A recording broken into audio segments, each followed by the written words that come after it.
बालक के सर पे गुरु हाथ रहे तेरा, गुरु ऐसे विनय दे दे. Temple, and we were talking about Tirthankars, and we were talking about how Sikandar Swami Sikandar Swami is currently alive somewhere else. Our members were asking about how that is possible in a different time and space. Could you explain a little bit about that and how we know that he is there?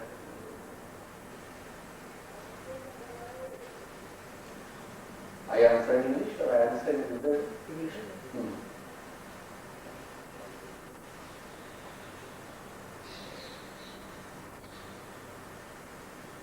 The present scientific research has not yet reached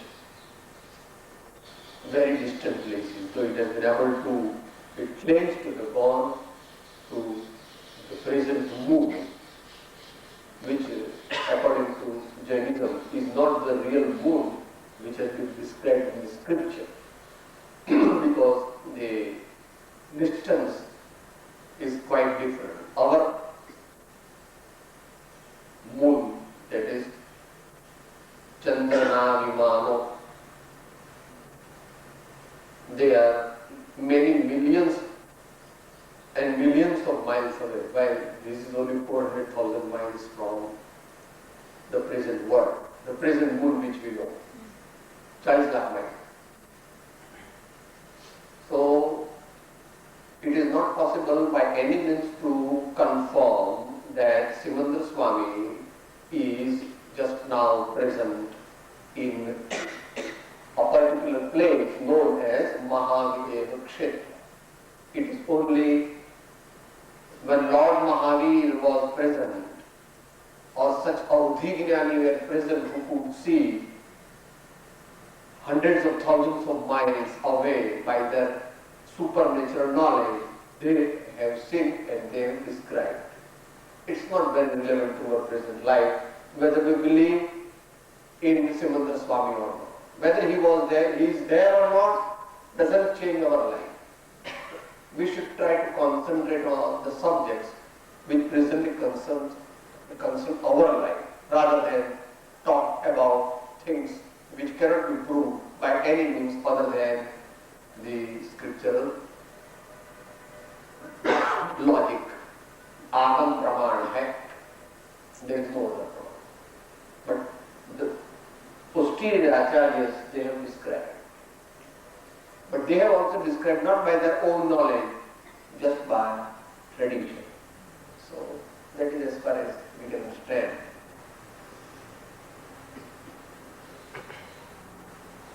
We did not go to Simandar Swami for any further knowledge. All that he is teaching just now is available here. The teachings of the Tirthankaras, the spiritual teachings of all the Tirthankaras is the same from time immemorial, and for infinite time to come it will be the same. And that is, know thyself to be really happy. Know thy true self if thou wants a real and permanent bliss. That is what the Tirthankaras did. We may not go that far. Here is the picture of Srimad Rajchandra, and they have heard about him. He was one of the spiritual guides of Mahatma Gandhi. He attained to self-realization approximately 105 years back. Vikram Samvat 1947. Just now it is Vikram Samvat 2053 has just started. About 106 years back, he attained to self-realization. So it is not necessary that for the uplift of our life, we require some message from Simandar Swami or anybody else. So if any one of us is interested attaining to self-realization or having a divine life or divine experience, is enough of material, methods and practical instructions available here for treading the path leading to self-realization. Or if one cannot reach so far, all gradations are there. Suppose there are no, we take the example of PhD. If you don't want to do that MA, if you don't want to do that BA, if you don't want to do that metric, if you don't want to do that, you do high schooling. All the facilities, knowledge, information, methodology, and practical laboratories are available here. Here means in India, and also abroad if there is an appropriate guide. So you should take advantage of it. If you can't go that far, then increase knowledge and increase character. That is what everyone likes. That's what you are. If something is lost, nothing is lost. If health is lost, something is lost. If character is lost, everything is lost.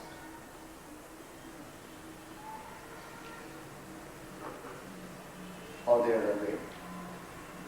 The man and the animal are essentially the same. But the speciality in a human being is the power of discrimination, the power to judge between the real and the unreal, the good and the bad, the truth and falsehood. So, they say it is knowledge which differentiates the animal kingdom from human beings. Darwin says so, that man is at the top of the cycle of evolution. But that has been said by Rishabhadev billions and billions of years ago by saying that Manushya is Panchendriya Sangani. He has got five senses and a mind to contemplate, to think. And if he pursues the right path, he can attain to full knowledge and full bliss, which is essentially the goal of every soul. So that's by the way. My question is that a lot of younger members of our Jain community find that the Jain religion is like a dead religion. I can give you some examples that one of the handicaps we've had over the years is that an Acharyaji who wants to spread the message of Jainism, he cannot travel abroad. Another case is that question of anatomy. Now in India, there are virtually fixed times. The sun rises about 6 o'clock, 7 o'clock in the morning, and sets at about 6 o'clock, 7 o'clock in the evening. But in London, it varies. So in summertime, on certain long days, the sun would set at about 10 o'clock. So the practice of, even on those longer days, eating before 6 p.m. in the evening seems a bit out of touch with reality. Another example is that women are not allowed to enter certain places of worship on certain days of the month. And again, in modern days and modern hygiene methods, again that seems irrelevant. That in a way is, instead of propagating our religion, it's actually diminishing our growth of our religion. What are your views?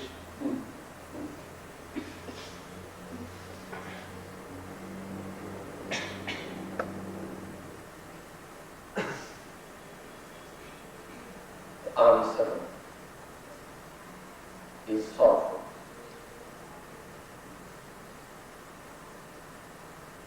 Because the true knowers of essence of Jainism are almost absent. Only the external form of Jain religion has been retained. The core is lost. It is not very important not to travel abroad or not to eat at night, as it is important to know who are we. Let us be honest. Let us be truthful. Let us have love and respect for each other, and so forth. So, it is not the Jain religion which is at fault, but it is the interpreters and the practitioners who are at fault. But we won't blame anybody. There are all gradations.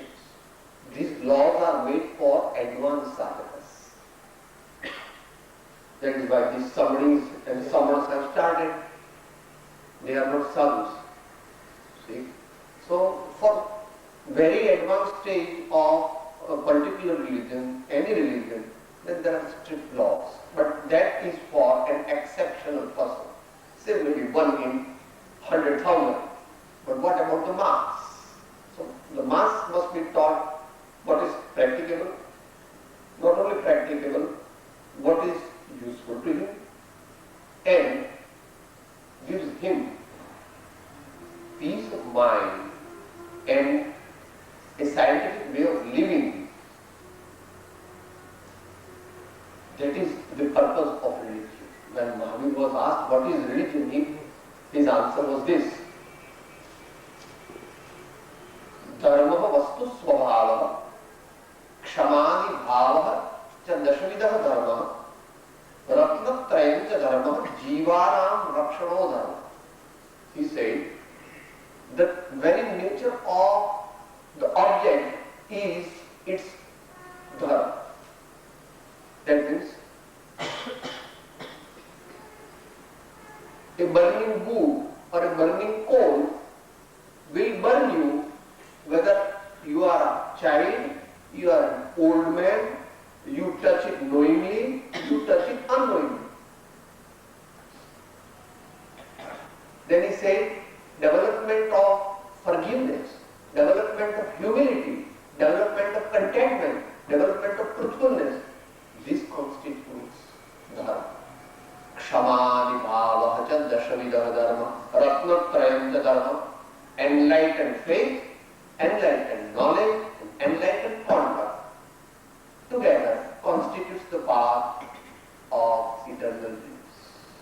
And jivanam rakshano dharma.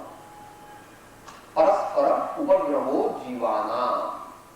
May we love all sentient beings in the entire universe. Even if we can't refrain from injuring them, the inner attitude or the inner inclination, intention should be that I don't want to harm. But under circumstances, certain circumstances, we can't but kill small insects, because without that, the normal life of an ordinary householder is not possible. You have to drive, but you are not driving to kill the animals, are you? When you are driving the car, is the purpose of your driving is to kill some animals? No, not at all. It is for going for darshana, or going for your job, or for doing some good work to hospital, or whatever it may be. So the more difficulty is with the interpretation of Jain religion. The external format of religion has been considered as the true form of religion. In short,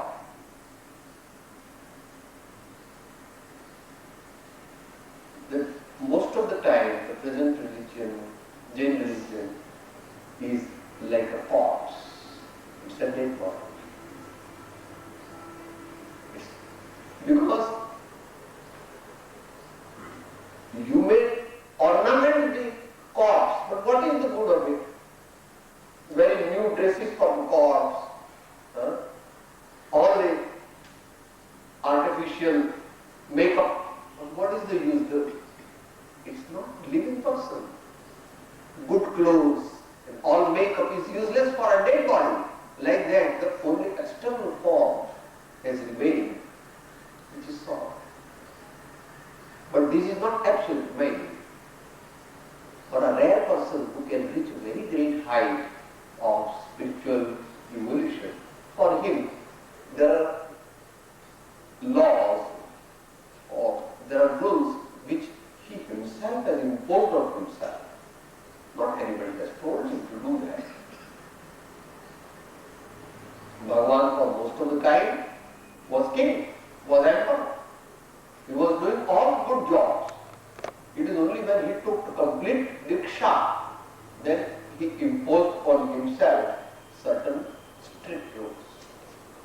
So, it is true that certain external rituals are not practicable in the present day society, but that does not constitute the core or the essence of Jain religion. So, that is how we should take it, and we should try to know what is the essence of Jain religion. I think Karnataka High Court Judge Professor Tupol has written Compendium of Jainism. I don't know whether you have received the book. You must try to read it. Compendium of Jainism. He has touched all the aspects. It should be available. Justice Tukol, Tukol, from Karnataka. And another is our Padmanabh Jaini. Jain path of purification. Jain path of purification. I think these are some of the books which one can read. You can read Aspirant's Guide if you want. Aspirant's Guide. Sadhak Sastra has been translated into English. So there are some other books also in English which you may look into and if interested then you may read them. I think your interpretation is what it should be, but in real life we find that religious leaders or people who are in charge of the religious aspect of our lives are putting too much emphasis on the ritual side of the religion and forgetting, as you said rightly, the core of the religion. And that's what you've touched upon. So the message is different. You're touching on the fringe, which is not really that important for an ordinary member of the society, Jain community. Putting the cart before the horse. That's the thing. That's the thing. It's been said that destiny plays a lot of part in your life. So What? how Destiny. Destiny. So what does our religion have to say about it? Again the same thing. Destiny does not play a very important part in human life as far as the development of the soul is concerned. But it does play an important part as far as the worldly progress is concerned. It's a little subtle subject to understand in an hour or two.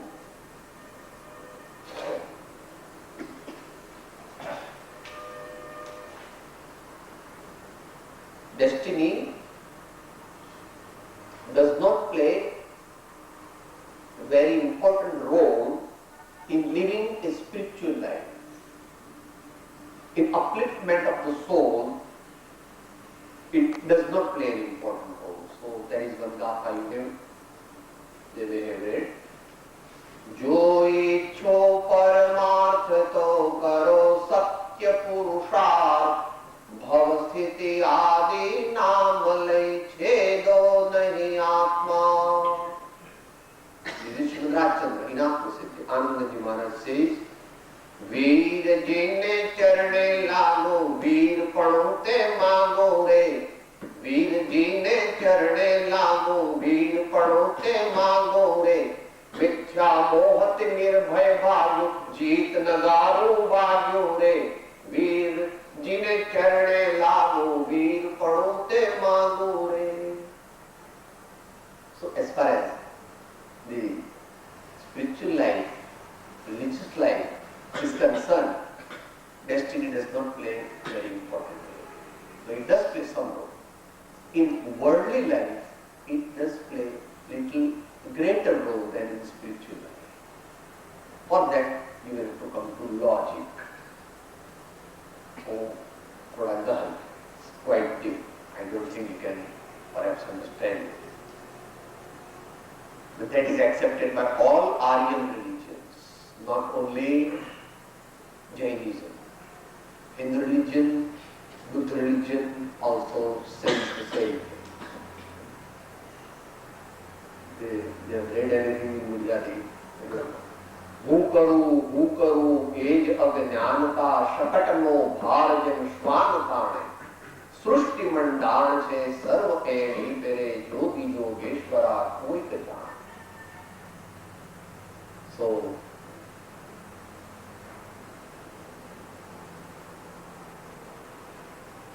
the progress in ordinary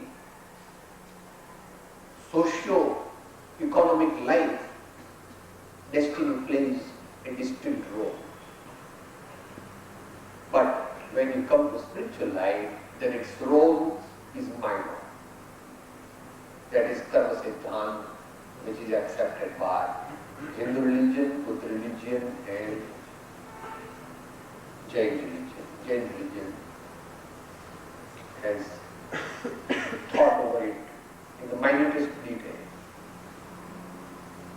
We should not be deterred by such statements. We should go ahead with appropriate knowledge, appropriate faith, and appropriate guidance.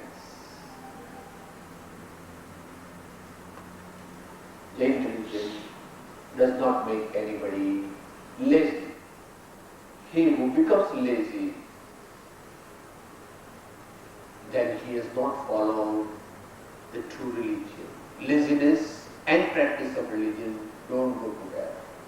You may have heard Maha's teaching to Gautama. Samayam goyam ma pamaye. O Gautama, don't waste even a fraction of a second if you want an enlightened life.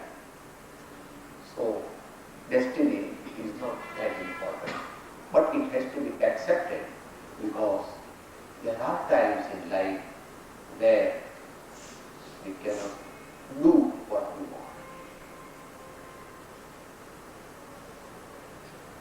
It is only through experience that one comes to know that there are things beyond my capacity. There are many things beyond my capacity. Why should my father die? Why should there be an accident to my family and not to others' family? Why one of my brother or sister is mentally retarded? You will say just luck. So luck, you can call it luck. But that just luck is not the answer. That thing has come to him because he has carried forward negative values from the previous lives, which others have not. So that is Mokshmana has been translated in English. I don't know whether it is available here, but that will be little difficult for them. Adhyatma Vinam Pravishika and Experience Guide, and that they can understand.